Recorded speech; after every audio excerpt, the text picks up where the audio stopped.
बार महाराज कृष्णदेव राय अमरकंटक की यात्रा पर गए हुए थे, तो वहां पर नर्मदा नदी के उद्गम पर एक संत जी थे जो लगभग 1 फुट ऊंचे स्थान पर बैठकर तप कर रहे थे। तो फिर उन्हें महाराज ने देखा और उन्हें बड़ा आश्चर्यचकित लगा, तो वे अपने अंगरक्षकों के साथ गए और उनके सामने हाथ जोड़कर बैठ गए। तो फिर जब संत जी की आंख खुली कुछ देर पश्चात, तो उन्होंने देखा और बोले, कहो कृष्णदेव राय, क्या हाल है, आनंद में हो?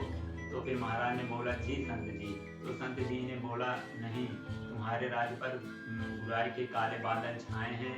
तुम्हारे राज्य पर लगातार आक्रमण होने के कारण तुम्हारे कोषागार का सारा धन समाप्त हो गया है। तो फिर महाराज ने उन्हें एक कटोरा दिया और बोला, जाओ इसमें नर्मदा नदी का जल भर लाओ। तो महाराज गए और नर्मदा नदी का जल उसमें भर लाए।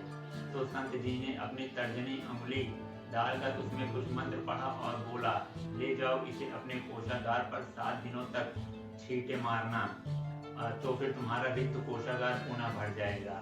यह देखकर महाराज बहुत खुश हुए और अपनी छावनी में लौट गए और अपने राज्य में वापस चलने का तैयारी करने लगे।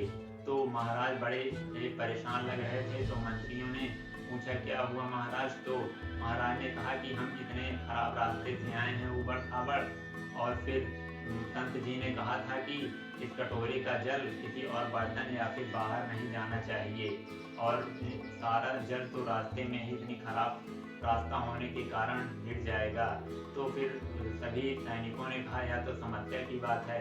तो महाराज ने सभी सैनिकों के बारी बारी से पूछा कि इस कटोरे को कौन लेना जाना चाहेगा।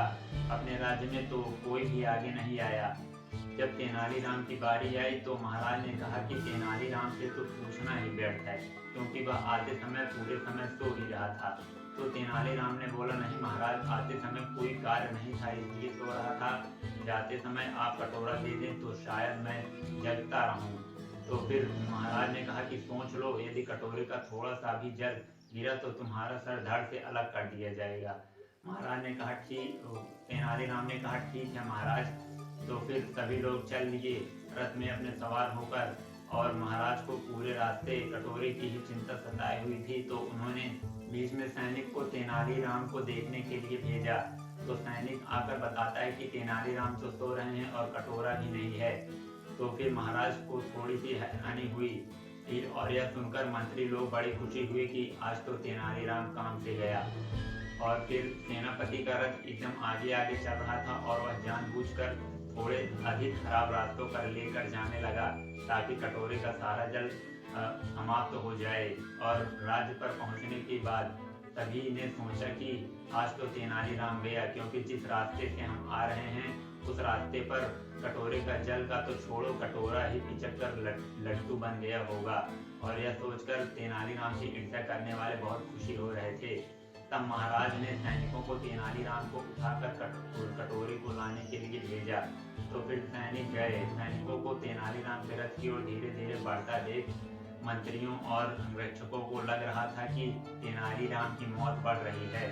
तो फिर सैनिकों ने तेनालीराम को उठाया और तेनालीराम आंख मलमलाते हुए उठे और अपने रथ के ऊपर से एक झोला उतारा और उसे लेकर महाराज के पास आने लगे।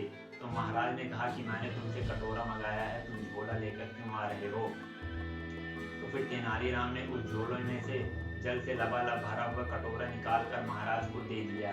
और महाराज ने उस कटोरे को देखकर बड़े आश्चर्यचकित हुए, और तेनालीराम से ईर्ष्या करने वाले मंत्री आदि भी बड़े आश्चर्यचकित हुए।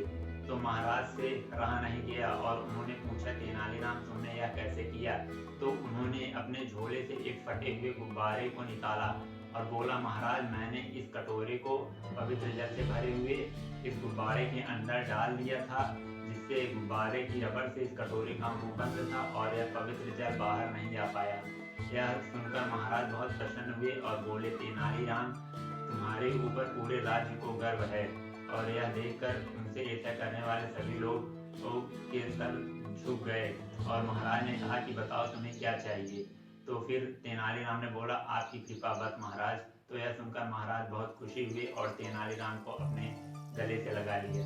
धन्यवाद दोस्तों, ऐसे ही कहानियों को सुनते रहने के लिए मेरे चैनल को सब्सक्राइब करें, और यदि कहानी पसंद आई हो तो वीडियो को लाइक करें।